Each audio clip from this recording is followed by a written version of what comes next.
السلام علیکم ورحمۃ اللہ وبرکاتہ۔ ایک دوست نے پوچھا تھا کہ حنفی حضرات عام نمازوں میں رفعیدین کیوں نہیں کرتے ہیں اور عیدین کی نمازوں میں رفعیدین کیوں کرتے ہیں۔ کافی مخلصانہ سوال لگ رہا ہے، اس واسطے پوچھا جا رہا ہے کہ شاید عمل کا جذبہ ہو، اگر احادیث کی روشنی میں یہ بات صحیح ہو تو ہم اس پر عمل کریں، اس نیت سے اگر پوچھا جا رہا ہو تو اچھی بات ہے۔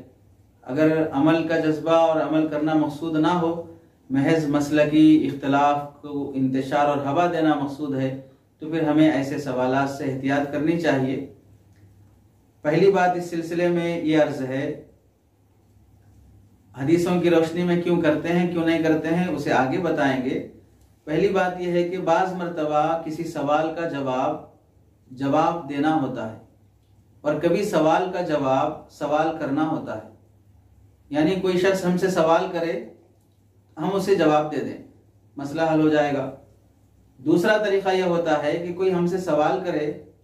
ہم جواب دینے کے بجائے ان سے سوال کریں، تو یہ ہمارا سوال ہی ان کے لیے جواب ہو جاتا ہے۔ تو اب یہی طریقہ ہم یہاں پر اپنا سکتے ہیں، جیسے ہم یہ پوچھیں، جیسا کہ پوچھا گیا کہ آپ حضرات یعنی حنفی حضرات عام نمازوں میں رفعیدین کیوں نہیں کرتے ہیں، تو اسی کو ہم سوال کر سکتے ہیں کہ بھئی فلاں طبقے کے یا فلاں مسلک کے حضرات عام نمازوں میں رفعیدین کیوں کرتے ہیں، ہم کیوں نہیں کرتے ہیں، یہ سوال ہے۔ تو ہمارا سوال ہے کہ وہ کیوں کرتے ہیں، تو پھر یہی جواب ہوگا کہ حدیث میں ہے، تو پھر ادھر سے بھی یہی جواب ہوگا، حدیث میں ہے۔ فما ہوا جوابنا فہوا جوابکم، رفعیدین کرنے کا جواب یہ ہے کہ حدیث میں ہے، تو رفعیدین نہ کرنے کا جواب یہ ہے کہ حدیث میں ہے۔ عیدین میں کیوں رفعیدین کرتے ہیں، تو یہی سوال ہوا کہ آپ عیدین میں رفعیدین کیوں کرتے ہیں،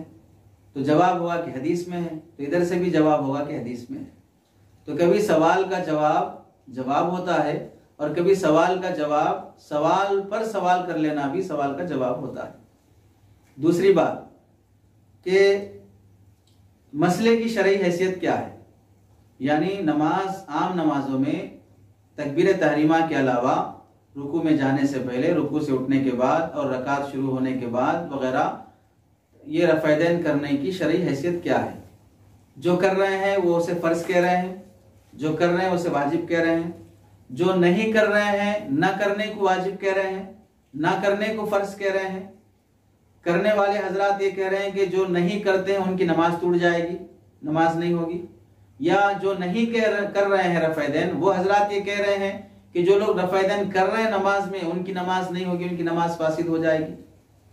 مسئلے کی شرعی حیثیت جب نہ واجب کی ہے، نہ فرض کی ہے، نہ سنت مؤکدہ کی ہے، ادھر بھی حدیث ہے ادھر بھی حدیث ہے، وہ ان کی نظر میں راجح ہے، یہ مسلک حناف میں راجح ہے، تو ہر شخص اپنے مسلک میں راجح قول پر عمل کر رہا ہے، تو وہ اپنی حدیث پر عمل کر رہا ہے۔ مجھے میرے عمل سے متعلق معلوم ہونا چاہیے، مجھے دوسرے کے عمل سے متعلق معلومات ہونے کی کیا ضرورت ہے؟ میں جب اس پر عمل نہیں کر رہا ہوں تو مجھے اس معلومات کی کیا ضرورت پڑے گی؟ جس پر میں عمل کر رہا ہوں اس کی دلیل میرے پاس ہو، یہ میرے لیے زیادہ مفید ہے۔ دوسرا یہ عمل کیوں کر رہا ہے اس کی دلیل مجھے معلوم ہو، یہ میرے لیے زیادہ مفید نہیں ہے، الا ہے کہ میں عالم دین ہوں، تو مجھے سارے مسالک کا اور سارے مسالک کے دلائل کا علم ہونا مجھے اعتدال پر رہنے کے لیے ضروری ہوتا ہے۔ باقی ایک عام شخص کو اپنے مسلک کی دلیل معلوم ہو جائے یا آخری درجے میں مسلک معلوم ہو جائے، بس اس کے عمل کے لیے کافی ہوتا ہے۔ تو جب مسئلے کی شرعی حیثیت واجب اور فرض اور سنت مؤکدہ کی نہیں ہے، اولا غیر اولا کی ہے، افضل غیر افضل کی ہے، اس پر اصرار کر جانا یا اس پر تشدد برتنا یا اس پر سختی برتنا، اس کی وجہ سے آپسی نفرت کر لینا، اس کی وجہ سے اپنے مسلکی اختلافات کو ہوا دینا، مسلمانوں کا آپسی بھائی چارگی کو ختم کر دینا، اس کی بنیاد پر دوسرے مسائل کے حل کرنے میں، مشترکہ مسائل کے حل کرنے میں یکجٹ نہیں ہونا، یہ سب کتنی بڑی گناہ کی اور فساد کی باتیں ہو جاتی ہیں۔ تو مسئلے کی جو شرعی حیثیت ہے اسے وہی درجہ دینا چاہیے، اس مسئلے کو اس سے آگے کا درجہ دے کر اختلاف اور انتشار کا ذریعہ اور سبب نہیں بننا اور نہیں بنانا چاہیے۔ تیسری بات یہ ہے، ہمیں نماز میں رفع دین کرنے اور نہ کرنے اور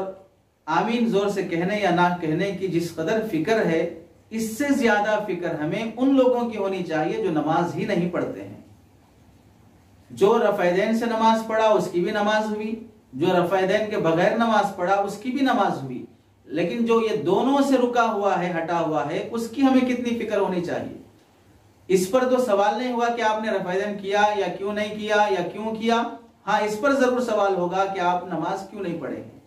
ہمیں اس کی فکر زیادہ ہونی چاہیے، ان لوگوں کو زیادہ عمل لانا چاہیے۔ آپ 20 پڑھ رہے ہیں تراویح یا 8 پڑھ رہے ہیں تراویح، اس پر جھگڑے سے زیادہ اس بات کی ضرورت ہے کہ جو نہیں پڑھ رہے ہیں ہم انہیں لانے کی کتنی فکر کر رہے ہیں، تراویح کے ثبوت اور اس کی اہمیت پر ہم کتنا غور و فکر اور اس پر کتنا عملی طور پہ انجام دینے کی ہم محنت کر رہے ہیں۔ اور رہی بات یہ کہ رفع دین نہ کرنے کی روایات سند کے اعتبار سے ضعیف ہے بول دینا، یہ بہت چھوٹا جملہ ہے دیکھنے کو، لیکن یہ اتنا خطرناک جملہ ہے۔ یہ حکم آپ اللہ کے نبی صلی اللہ علیہ وسلم کے ان احادیث پر جسے امت کا ایک بڑا طبقہ صحیح مان کر اور محدثین اور فقہا کا ایک بڑا طبقہ اس پر 1400 سال سے عمل کرتے ہوئے آ رہا ہے، آپ جھٹکے سے اسے بول دے رہے ہیں کہ اس کی کوئی حیثیت نہیں ہے۔ ایسے احکام جاری کرنے سے پہلے اپنی زبان کو قابو میں رکھنا چاہیے۔ آپ کے مسلک میں مثلا کسی اور کے مسلک میں یہ چیز راجح ہے تو آپ عمل کر لیجئے، آپ کے لیے عافیت ہے، شرع صدر ہے، اس میں ادھر بھی فقہا ہیں، ادھر بھی احادیث ہے، ادھر ایک مسلک کے اور ایک بڑے تعداد کو، اور ادھر بھی علماء ہیں، محدثین ہیں، فقہا ہیں، اس پر تو مستقل کتابیں لکھی گئی ہیں۔ ان کو جب اس پر شرع صدر ہے، جن میں سے میں بھی ہوں، مجھے بھی اس بات پر شرع صدر ہے کہ رفع دین نہ کرنے کی روایات فقہ حنفی میں اور مسلک حنفی میں راجح ہے اور اس پر نہ کرنا ہی اولا اور افضل ہے، تو پھر ہمیں اپنے عمل سے متعلق بحث ہونی چاہیے، دوسرے کے عمل سے متعلق ہمیں بحث نہیں ہونی چاہیے۔ رہی بات جواب کہ رفع دین عام نمازوں میں کیوں نہیں کرتے ہیں، جواب یہ کہ حدیث میں ہے کہ صحابہ نے، اللہ کے نبی نے عام نمازوں میں رفع دین نہیں کیا، شروع میں کیا وہ احادیث ایک مسلک نے اپنایا، بعد میں نہیں کیا وہ احادیث مسلک حنفی میں اپنائی گئی ہیں۔ چنانچہ حضرت عبداللہ بن مسعود رضی اللہ تعالیٰ عنہ سے روایت ہے، فرماتے ہیں الا اصلی بکم صلاۃ رسول اللہ صلی اللہ علیہ وسلم، کیا میں آپ کو اللہ کے نبی کی نماز نہ سکھاؤں، نہ بتاؤں؟ پھر کیا کیا؟ فصلا، نماز پڑھ کے دکھائی، فلم یرفع یدیہ الا مرتن، پوری نماز میں صرف ایک ہی مرتبہ رفع دین فرمایا۔ ابو داؤد شریف کی، ترمذی کی، نسائی کی روایت ہے، اور امام ترمذی فرماتے ہیں قال ابو عیسیٰ ھذا حدیث حسن، یہ حدیث حسن درجے کی ہے۔ حدیث نمبر 778، اور ایسے ہی ابو داؤد میں بھی یہ حدیث موجود ہے، حدیث نمبر 257۔ دوسری روایت حضرت معاویہ رضی اللہ تعالیٰ عنہ، حضرت خالد بن عمر، حضرت حذیفہ، یہ سب حضرات فرماتے ہیں کہ اللہ کے حضرت حسن بن علی، معاویہ، خالد بن عمر، ابو حذیفہ، یہ سب روایت کرتے ہیں کہ سفیان نے اپنی سند کے ساتھ یہ حدیث بیان کی کہ حضرت عبداللہ بن مسعود رضی اللہ تعالیٰ نے پہلی دفعہ ہی نماز میں رفع دین کیا، اس کے بعد نماز میں ہاتھ نہیں اٹھایا۔ اور ایسے ہی حضرت اسود روایت کرتے ہیں حضرت عبداللہ بن مسعود رضی اللہ تعالیٰ سے کان یرفع یدیہ فی اول التکبیر ثم لا يعود الى شیء من ذلك وتأثر ذلك عن رسول اللہ صلی اللہ علیہ وسلم، کہ حضرت عبداللہ بن مسعود نماز میں پہلی بار ہی رفع دین کرتے تھے تکبیر تحریمہ کے وقت، اور پھر نہیں کرتے تھے، اور یہ پھر فرماتے تھے کہ اللہ کے نبی صلی اللہ علیہ وسلم اسی طرح کیا کرتے تھے۔ آگے پھر حضرت عبداللہ بن مسعود رضی اللہ عنہ فرماتے ہیں صلیت مع رسول اللہ و ابی بکر و عمر رضی اللہ عنہ، میں نے نبی پاک صلی اللہ علیہ وسلم کے ساتھ نماز پڑھی، حضرات شیخین کے ساتھ نماز پڑھی، فلم یرفعوا ایدیہم الا عند استفتاح الصلاۃ، یہ حضرات نماز میں رفع دین صرف تکبیر تحریمہ کے وقت کرتے تھے۔ دارقطنی کی روایت ہے، حدیث نمبر 5039، اور بیہقی کی روایت ہے، مجموع الزوائد کی روایت ہے، جلد نمبر 2 صفحہ نمبر 101۔ ایسے ہی حضرت سالم مولا اپنے روایت سے نقل کرتے ہیں کہ حضرت عمر رضی اللہ تعالیٰ عنہ کا بھی یہ معمول تھا، رفع دین صرف ایک ہی وقت کرتے تھے تکبیر تحریمہ کے وقت۔ رأیت عمر بن الخطاب رضی اللہ عنہ یرفع یدیہ فی اول تکبیر ثم لا یعود۔ امام طحاوی نے شرح معانی الاثار میں اس کو روایت کیا ہے، حدیث نمبر 1329۔ اور ایسے ہی حضرت عاصم بن کلیب اپنے والد سے نقل کرتے ہیں ان علی رضی اللہ عنہ کان یرفع یدیہ اذا افتتح الصلاۃ ثم لا یعود۔ حضرت علی رضی اللہ تعالیٰ عنہ تکبیر تحریمہ کے وقت رفع یدین کرتے تھے، پھر نہیں کرتے تھے۔ ان سب روایات سے پتہ چلا، مختلف حدیثیں اس کثرت کے ساتھ مروی ہیں کہ اللہ کے نبی صلی اللہ علیہ وسلم کا آخری عمل رفع یدین نہ کرنے کا تھا۔ اس واسطے احناف عام نمازوں میں رفع یدین نہیں کرتے ہیں، اور عیدین کی نمازوں میں رفع یدین کرتے ہیں، اس کی وجہ کہ اس میں رفع یدین احادیث میں ثابت ہے، جیسا کہ دوسرے مسلک والوں کے پاس بھی اس نماز میں رفع یدین موجود ہے۔ مسئلہ اولا غیر اولا کا ہے، افضل غیر افضل کا ہے، اس پر زیادہ بحث یا